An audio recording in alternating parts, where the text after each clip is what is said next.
What is up, YouTube? So today I want to talk to you guys about how I've been training my training program from the typical bro split to the push-pull legs. And it's been a bit of an experience for me. It's been actually kind of hard because I've been so rooted in how I train for so long. So it's almost been fun to switch things up and see how to do it and change my program around. So I'm going to show you guys kind of difficulties with me, why I think push-pull legs is potentially better, but it's not the end-all be-all. And I'm going to give you guys my exact program too at the end. Everything I've been doing throughout the week, training, sets, exercises, everything like that. So if you guys want to skip to that, go ahead, skip to that. But for now, I want to talk about kind of my process of switching over. So obviously bro split is training each body part once a week or every 5 days, depending on how much rest days you take. Just training chest, arms, shoulders, back, legs, repeat, go through that. Push-pull legs, self-explanatory as well. Push is chest, triceps, shoulders. Pull, back, biceps. Legs, obviously glutes, quads, hams, calves. Don't forget to train your damn calves because I've seen they can grow. If you train them, they will grow, I promise. Just maybe not as quick as everybody else, but that's not the point. We'll make another calf training video because I've been loving training calves a lot lately. But back to the push-pull legs routine. A big reason this has become so popular was before a lot of people saw it as something for beginners because it's a lot more simpler process to follow, I find. I know even my parents, when they were kind of asking me what they could do in the gym, they only get in there a couple times a week, whatever. My dad, I think he was saying he could easily go 3 times a week, so I was like, easiest way to do it, push-pull legs. Kind of take care of everything throughout the week. If you can get in there an extra time and just kind of do some cardio, stretching, abs, do whatever you can, that's awesome. But it's become a lot more popular overall in the entire fitness community at elite levels even now because of the frequency in which it allows you to train. So a lot of studies and findings have been showing that the most optimal way for muscle growth is to train a body part more than once a week. The studies have been showing because of the protein synthesis, it increases. So that's the hard word for me to say with a dry mouth. Synthesis. I'm going to try and avoid that. But when you train a muscle, obviously you're breaking it down, you're increasing protein synthesis, and then when it builds back up, that's how it grows, that's how you get bigger muscle. So when you hit that muscle, let's say chest or whatever, protein synthesis is increased for like 48 hours, and a lot of studies have actually been shown the more elite training you are, it actually is, that window decreases, so it could go down to like 24 hours or 36 hours or whatever, depending on how well trained you are. And then from there, you're kind of not really building anymore. You can recover if you're so broken down, like if you've beaten something up, but you're really not growing other than within that period. So obviously, if that's only 2 days a week where you're growing, and then you train it once, and then you don't train that body for another 5 days or 7 days even on the bro split, obviously that doesn't seem as optimal as if you could train it on Monday and then again on Friday or Thursday, however your split is organized, and you kind of get a lot more benefits out of it.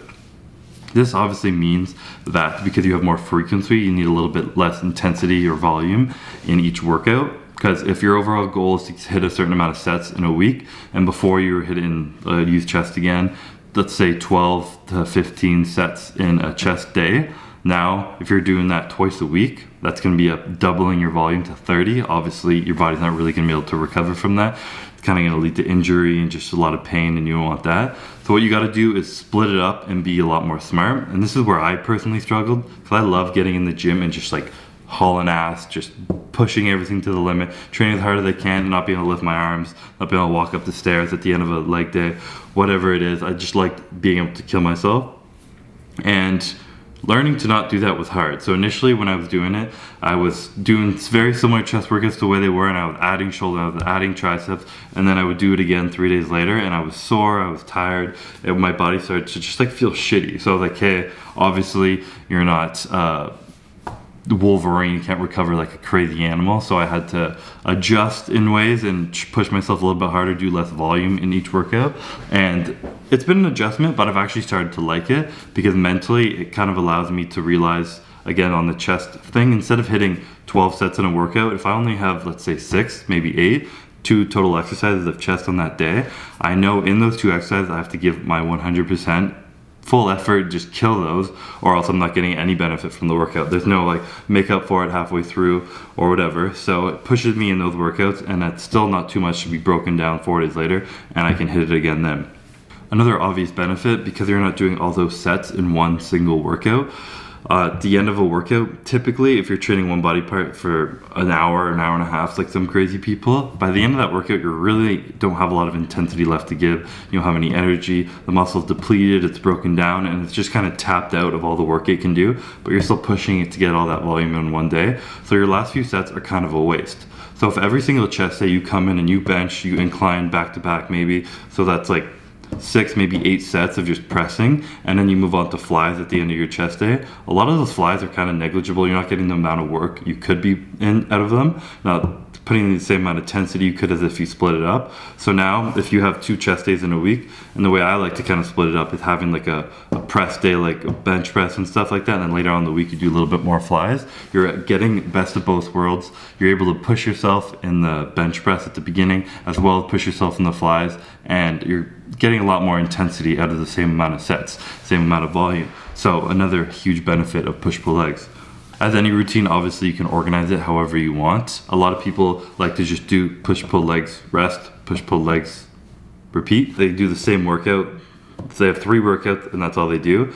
Personally, I wanted to have 6 workouts, make it a little bit more complex, and take rest days off when I felt I needed it. So I don't really have like every single week I'm switching through or whatever. It's more like I do push-pull legs, and then if I feel fired up, I'm ready to go, I'm not sore the next day, I'll just get right back into it. And if in between push-pull I need to rest before legs, I'll rest before legs. Say it's squat day or something that day. So it's really important to kind of know your body and put the rest in where you want. It's not like concrete.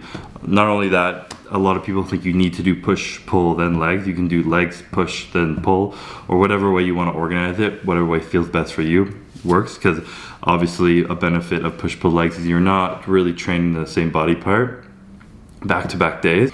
Whereas if I'm doing chest one day, shoulders the next day, triceps the next day, I'm kind of hitting my triceps 3 days in a row. Something at some point when you're training each body part once a week is going to be getting hit back to back. It's kind of impossible. I tried for years to organize my split so that either on back day, if I was doing rack pulls, it wasn't close to leg day because my hamstrings or lower back would be sore. Chest day wasn't before shoulders, shoulders wasn't before chest, whatever, and it was impossible to organize. Push-pull legs kind of takes all that thought out of it and allows you to hit it all in one day and move on to a pull, whatever, legs the next day.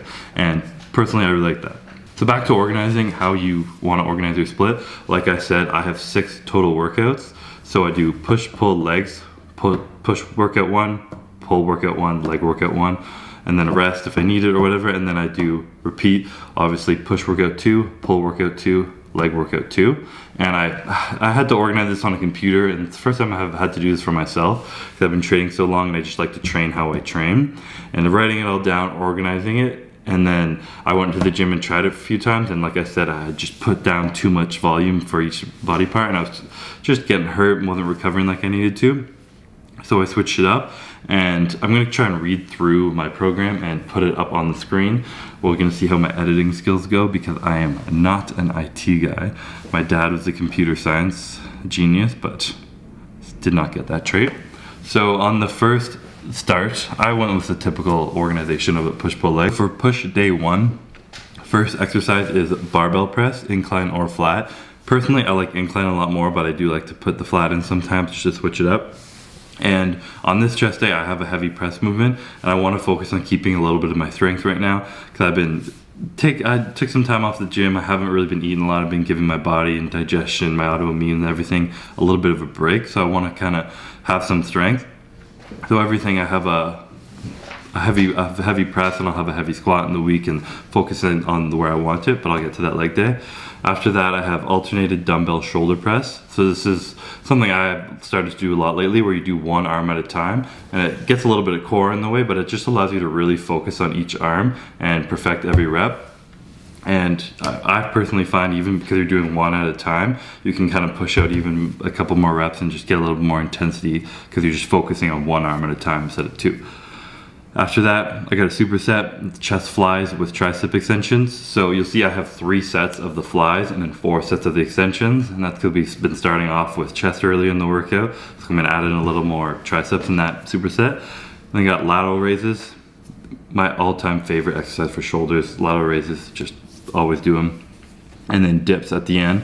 Dips, another thing where I never knew where to put it into my workouts, because I was like, well, dips hits my chest and hits my triceps, a bit of my front delt, like what day should I do it on if I'm going to get my chest sore, triceps or whatever. So now finishing off at the end, go till failure, just kind of hammer out a lot of volume here at the end. For pull day one, another reason. So for pull day one, another reason I really like this routine is pull day for me is my weak body part day. So back and biceps are my two weakest body parts. So on this day, I know I need to get in there and I need to F shit up. I need to fire through that workout. Whether I need some extra caffeine, I definitely eat a little more extra calories, some treats before the workout to get me fired up, maybe some sushi after, just a good day. And I just know this workout's gotta be good, and I bring all my intensity to my pull days. But I start with pull downs. If you've ever watched me train back, I always start with that. It's just a great way to kind of get the blood flowing, get a good stretch in your spine, lats, everything, just get a feel for everything. Start really light and just focus on contracting the muscle. And then I move over to bent over rows, a little warm up, and then move on to some heavy sets. This will be the heaviest exercise for the workout. Bent over rows, there's no beat in that exercise. I think for back day, that is my favorite, like back thickness builder. Really want to focus on having good form, not having like a jerky movement anywhere in there. You want to be able to have like at the top, be able to slightly pause it and go down. Otherwise, doing a little too much weight. I see so many people like jerk to row, and you're really just not getting the benefit out of it. It's just a lower back, hamstring, glute workout at that point. Then first bicep exercise is slight incline seated dumbbell curls. This is the best exercise for me personally. I found that I need to do a lot lighter weight, focus on contraction, training biceps. Otherwise, I can't get it. My worst mind muscle connection body part of my body. So I keep it really light, keep on incline, constant tension on it, and this exercise gives me a really good pump. Then I move on to pull-ups, which is typically pretty hard after hammering out when you get a pump in the bicep curls. So that personally, if I kind of go on my fingertips, I try to keep my hand loose, or I'm using straps, it allows me to take my biceps a lot out of the movement and probably only do like 6 or so reps. So the failure, it really isn't that much volume. Then you finish off with easy bar curls. And you'll see in here I have at the end 2 sets of 40 seconds. Well, this is a new kind of like technique I've also been adding into my training, where you literally put your phone down, you turn a timer on, and you start your set, and you want to keep constant tension on the muscle, no quick, just like moving, good reps, clean reps for 40 whole seconds. And that's a long time. You really don't think it. I started doing it and I literally, no matter the weight I put it at, when I started doing this, I couldn't get past 35 seconds. It was super light, of course I could, but like I knew my muscular endurance just was not there. And so doing this, I found really helped kind of build my muscle connection, hammer at a bit more volume, and get a good pump, and just like focus on the contraction a lot more. And just like, I've been loving these sets a lot personally, and we're gonna see if I see any benefit of it in the future. So moving on to legs day one. This is my leg day where I don't have squats in it, because I wanted to have RDLs or deadlift in this workout. And in my next back day, you'll see I'm doing rack pulls, and I didn't want to go back to back rack pulls and deadlifts, so switch it into this direction. First exercise though is lunges. I do a whole warm up, which I got to show you in my leg day videos. They're all different, but I just do a long, like 15-20 minute warm up, bunch of exercises, just high volume to kind of just get the blood flow in the body. But when I start with lunges, I love starting just body weight, like 10-15 steps each leg, back and forth on the turf if you have it, or down whatever alleyway you can find. I find it's a great way to just like move the hips, you're moving, you're getting the blood flowing. It really warms up my knees, which have been hurting a little bit lately in this cold weather. Just a great way to start every leg day. And then I move on to some heavy weights. Not heavy, but whatever you can get up to where you're still doing a lot of volume. So 15 steps each leg. I like putting the weight on my back personally instead of holding dumbbells, but whatever you want to do works. Then moving on to the RDLs or a deadlift. So this isn't going to be like a crazy thing for me, because right now I still have a little bit of a hamstring pain. So for me, this isn't like the typical deadlift where I'm going to burn myself out, but it's just kind of like getting the movement in. I found when I took deadlifts out and RDLs, because I hurt my lower back a little bit, tore my hamstring and all that, I saw a lot of deficit in my glutes and my hamstrings on stage this year, and my squat ended up coming down in strength wise because of it. So I want to slowly incorporate that back in, build that strength back up. And then moving on to hip thrust or kickbacks. Not always the funnest exercise for a dude to do, but very beneficial. Your glutes are the powerhouse of your legs, and a lot of guys neglect them. So a little isolation here mid leg day. Then we're gonna move on to seated calf raises, and you're gonna notice I'm not doing it at the very end of my workout here. And that's because I actually want to focus on growing my calves a lot, so I don't want to just wait till the end of every single workout and hammer them out. I'm doing it a little bit before. I'm gonna do 6 sets because I love the seated calf raise, and next leg day we're gonna do standing calf raises. But seated calf raises for me, I just get a really good feel of it. Really deep stretch at the bottom, tight contraction at the top, and I love these. And so I'm gonna do 6 sets of that, 10 and 12 reps, high volume. In the last 4 sets, I'm actually gonna superset with the next exercise. So that's gonna be the lying hamstring curl, or whatever hamstring curl, I just like the lying hamstring curl the best. I'm gonna start with 2 sets, 8 to 10 reps, and then again, I'm gonna do that 2 sets with the 40-second sets. And this one is really hard, and why I like doing the lying one is I put my phone on the floor with the timer, and I get my head locked in, and you're looking down at your phone, and I like look away for like a while and like not look at my phone, and I think I'm at like 40 seconds, I look down, you're at like 25, 30, you got another 10 to go. So I really like these sets. Like I said, they kind of force you to bring a little bit more intensity and kind of hammer out those last few reps. Really focus on like slowing the rep down, because you'll find if you're going really quick, you are not lasting 40 seconds. So every rep's got to be pretty slow and controlled, and try and waste time pretty much. So for push day 2, now we're on to the second round of the workouts. So obviously push-pull legs round 1, now we're on to round 2. Whether you take a rest in between, or like I said, a rest before back day for me, because back's the weak point, wherever you want to put it, you put it. I put it where I feel. That's why I didn't even write rest down anywhere in my routine.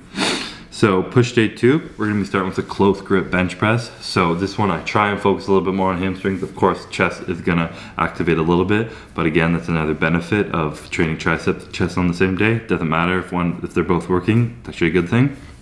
So start with close grip bench press, 3 working sets, and then we're gonna move on to standing barbell press. This is a movement I've been liking to do a lot lately. I used to always just do it seated and just try and hammer it out, and I can go heavier when I'm seated, but I really think I am activating a little bit more chest, and I like the core engagement standing brings. Just the overall like form makes me feel a little more athletic too.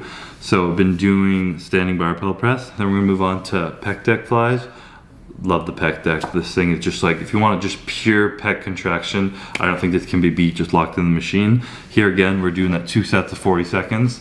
And this is be the first pec really like dominant exercise in the workout, or like isolation exercise, but it gets you a really good pump doing that 2 sets of 40 seconds.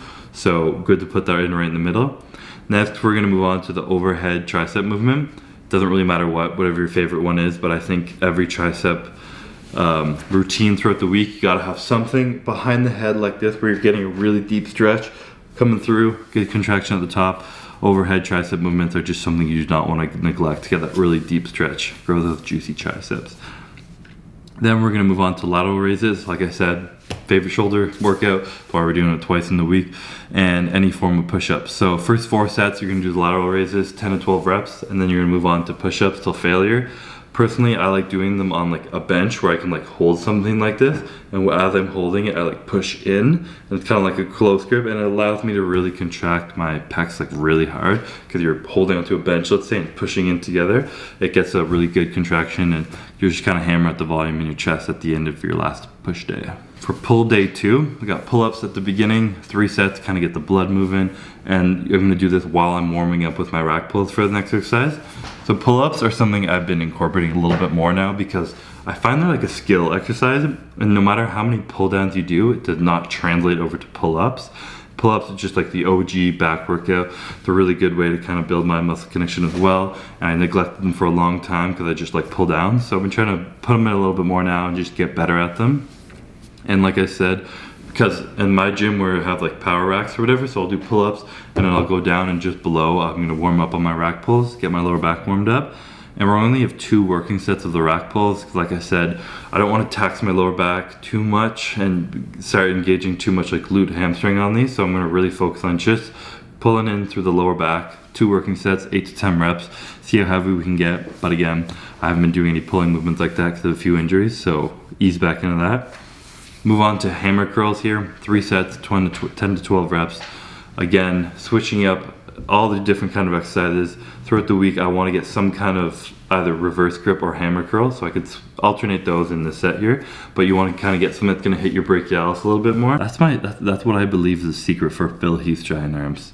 He has the craziest biceps too, but they look so freaky because his brachialis just fills out his arm, and I got short little biceps, so I gotta do whatever I can. Next, we got a reverse grip row or pull down. So this has been lately a favorite exercise of mine. It's something you don't want to go too heavy because your wrist can honestly kind of hurt, and you want to focus on just like pulling in the right direction, not with your biceps, but either a pull down, row, reverse grip, and really focus on pulling down with your elbows in front of your body rather than like pulling kind of to your face with your biceps. And when you get this movement right, I think it can be really beneficial to building your back. After that, we got cable curls, either one arm, two arm. Cables are just a great thing to have in on arm day for that constant tension. They're a great way to hammer out some reps and get a really good pump.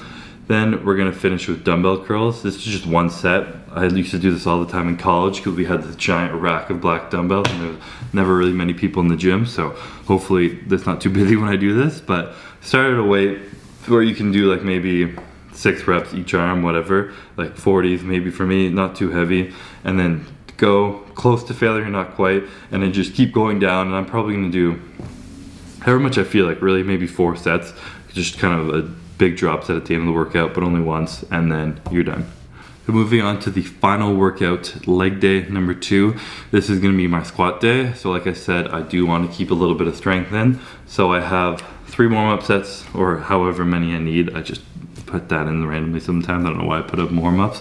Then 3 sets, 8 to 10 reps, and then we're gonna have 1 set where I go a little bit heavier. So I really like to actually push myself through a few sets, like maybe however many reps I go through. And then finally for my last set, I put on a little bit more and I go really heavy, and it just allows me to like not really feel sketched out about injury or whatever. I might not be able to lift as much as possible, but it makes me feel warm, safe, and cuddly in my little blanket. Next, we're going to do a leg press superset with calves. Again, doing calves at the beginning of the workout because I'm trying to get huge calves. So this is not a fun leg press, so that's for damn sure. You're doing 2 sets, 40-second sets, like I explained earlier, and you really, really want to keep just constant tension on the muscle and just go as heavy as you can and just try and hammer them out and just get blood pumped into them. I know when you're keeping your legs up like that and you're just constant on the leg press, sometimes you get a huge pump. It's just debilitating and feels amazing. And superset, I love doing calf raises on the leg press, so maybe I need to drop a couple plates off or whatever and then hammer them out in between sets, and just however heavy you can go till failure. Aim for over 10 at least, and then just like hammer them out. Then you're gonna move on to the hip adductors. So this is the squeeze in one, the good girl exercise. And this is something I've been putting into every single leg day for a while. And I felt like my squat was kind of like my knees were caving in. I had my groin felt super weak, and I had really strong quads and powerful like legs, but I felt weak. My knees were kind of starting to hurt. When I started to implement this a lot, it actually helped my squat a lot. My like stability felt a lot better, and my knees started to hurt less. Everything just kind of flowed better. So you want to make sure you're not kind of neglecting the adductors, abductors parts of your leg. Next, we're moving on to standing calf raises. Like I said, we've done seated, we've done leg press, now we're doing standing. Trying to get huge calves, I'm not lying about that. Do 4 sets, 10 to 12 reps, and then bounce reps to failure. Everyone obviously knows what that is. You focus on your deep stretch contraction the first few, and then when you start to get too tired, stay at the top of the rep and just bounce as much as you can, get some blood flowing in there, and just finish off the calves. Finally, we're gonna move on to quad extensions, and we're gonna do 2 sets at the beginning, 10 to 12 reps, whatever, and then you're gonna do 2 sets with triple drop set. So start at whatever your weight was at the beginning, go immediately, drop the weight down once, drop the weight again, rest, and repeat. And I've always found hammering out a couple of drop sets of quad extension at the end, which is just like a perfect way to just flood blood into the leg and kind of finish them off. Obviously, I don't think anyone's ever heard anybody say that they attribute having big legs to quad extensions, but definitely helps. A little isolation, fine-tuning movements at the end. Get your squat at the beginning, lunges earlier in the week, so you're getting everything you need. I guess that's it. That's my current training program. And like I said, I might have to change stuff. It might be a little too intense, not enough, depending how you feel. Everyone's going to be different, the level of which you're at, how quick your body can recover, etc. Depends how much volume and intensity you can handle throughout the week. So this is personally something I've been trying. I've obviously been training for a long time, and my life is pretty much rest, recovery, eat, and train. So it allows me to push pretty hard throughout the week.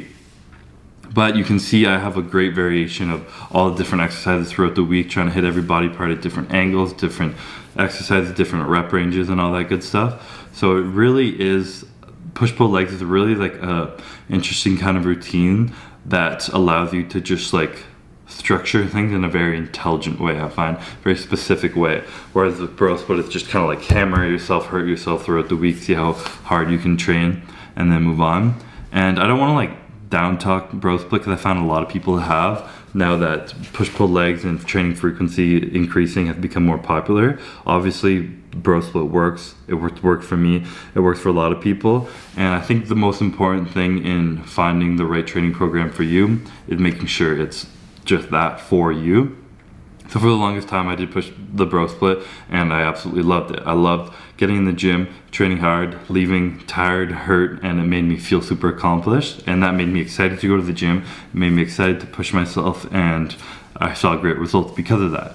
Yeah, I could have been doing something more optimal, probably, but if it was more optimal, like let's say the most optimal way to train with full body every single day, I would hate that, and I just wouldn't want to get in the gym. I wouldn't feel motivated. I wouldn't be pushing myself when I was in there, and I would actually see less results. So the most important factor is finding what works best for you, what you want to do. Because at the end of the day, most of us are in great damn shape, and we're not here just to like be healthy, lose weight, and just like suffering in the gym. We're here because we want to be, we enjoy it, we love what we're doing, and we want to also see the results. So make sure you're not doing a program just because I'm doing it, someone you look up to doing it, someone said it's the best. Make sure it's what's best for you personally. You're gonna enjoy it. And yeah, so hopefully you guys like this video. I kind of hammered through that really quick, and hopefully it made sense in what I was saying. But if you guys won't have any questions, comment below. I'll try and go through them as best as I can. And I'll also want to do a series kind of where I train push-pull legs each workout I have, and I explain each exercise, each workout, and I'm maybe going to try and put that into a little series or whatever on YouTube. So hopefully that can come out after this video. You guys can see everything I've been doing, and I can give you my tips and tricks on it, and maybe I'll be switching up my routine throughout, and you guys can kind of learn from my mistakes, because I've already made a lot in this. Like I said, I've hammered out a few workouts and was pushing too hard, and 3 days later went into train chest again and was way too sore. So if you guys can learn from my mistakes and beat that learning curve, then my goal is accomplished. But yeah, hopefully you guys liked this video. If you did, remember to like the video and please subscribe. See you next time.